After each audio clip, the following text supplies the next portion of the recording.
Le nombre d'or est un concept mathématique puissant qui a des implications fascinantes dans le monde naturel et artistique. Une autre manifestation de la beauté mathématique peut être trouvée dans les fractales, des formes géométriques infinies complexes qui se répètent à différentes échelles. Dans cette vidéo, nous allons explorer l'incroyable interconnexion entre le nombre d'or et les fractales, et découvrir comment ces deux concepts sont liés dans des domaines aussi divers que l'art, la musique, la biologie et les sciences physiques. La valeur du nombre d'or est d'environ 1,618033. Le nombre d'or est un nombre irrationnel, ce qui signifie qu'il a une infinité de décimales après la virgule, et qui ne peut pas être exprimé exactement sous forme de fraction.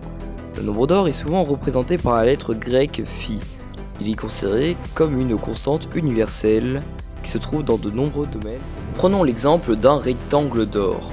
Si la valeur du petit côté du rectangle est égale à 1 et que le grand côté du rectangle est égal à 1,618, et ben on peut qualifier ce rectangle comme étant un rectangle d'or.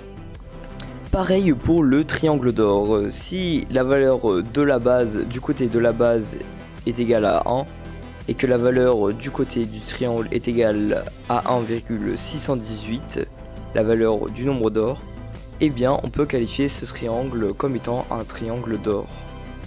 Si je vous disais que les fougères avaient un lien étroit avec le nombre d'or, et oui, les fougères ont une structure en spirale qui suit une proportion qui ressemble beaucoup au nombre d'or.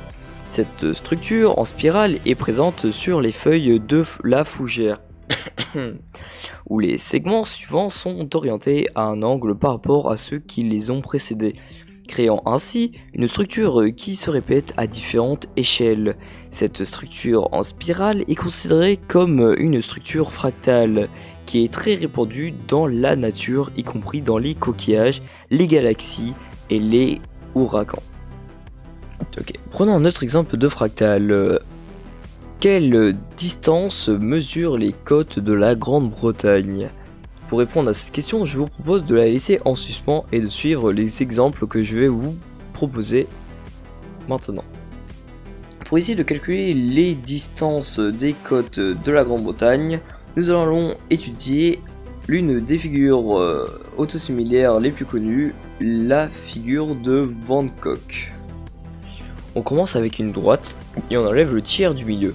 À la place du tiers du milieu, on ajoute deux autres droites et on refait la même chose sur chaque segment. On enlève le tiers du milieu et on ajoute deux autres droites qui forment un triangle équilatéral. Et on réalise cette même information une infinité de fois. Du coup, après avoir réalisé cette figure, on peut se poser la même question que pour la distance des côtes de la Grande-Bretagne. Quelle distance fait la courbe de Van Gogh ? Eh bien, comme nous l'avons dit tout à l'heure, on a enlevé un tiers et on a rajouté deux tiers qui forment un triangle équilatéral. Et on a dit aussi qu'on a réalisé cette figure une infinité de fois.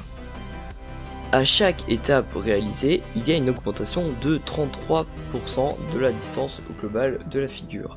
Si les étapes ont été réalisées une infinité de fois, et bien cela veut tout simplement dire que la figure est à une distance infinie.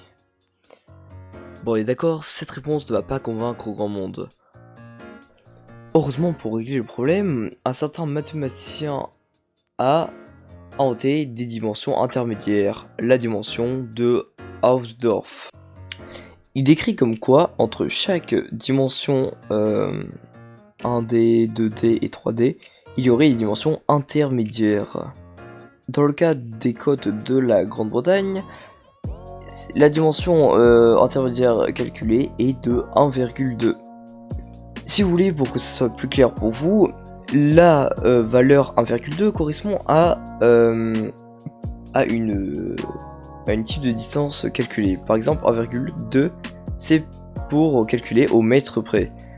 Par exemple, 2,99 c'est pour calculer au millimètre près. et toutes les autres valeurs correspondent à des distances prédéfinies. Voilà, c'est déjà la fin de la vidéo. J'espère que la vidéo vous a plu, qu'elle vous a aidé à comprendre le nombre d'or et ce que c'était des fractales. Moi je vous dis à la prochaine, ciao ciao. Like et abonne-toi.